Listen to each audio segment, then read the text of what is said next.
দেশের বাজারে আবারও কমেছে স্বর্ণের দাম। বাংলাদেশ জুয়েলার্স অ্যাসোসিয়েশন বা বাজুস প্রতি ভরিতে ২,২১৬ টাকা কমিয়ে ২২ ক্যারেট স্বর্ণের নতুন দাম নির্ধারণ করেছে ২,২৬,৩৪০ টাকা। শনিবার সকালে এক বিজ্ঞপ্তিতে বাজুস জানায়, স্থানীয় বাজারে তেজাবি স্বর্ণ বা পিওর গোল্ডের দাম কমে যাওয়ায় সার্বিক পরিস্থিতি বিবেচনা করে এই নতুন মূল্য নির্ধারণ করা হয়েছে। নতুন দাম শনিবার সকাল ১০টা থেকে কার্যকর হয়েছে।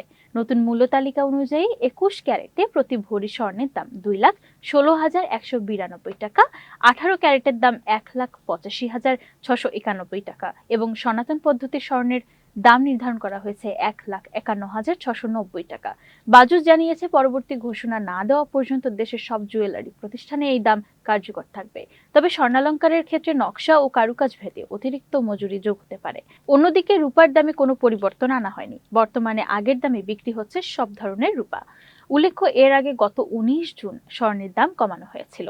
চলতি বছরে এখন পর্যন্ত দেশের বাজারে ৭৮ বার স্বর্ণের দাম সমন্বয় করেছে বাজুস।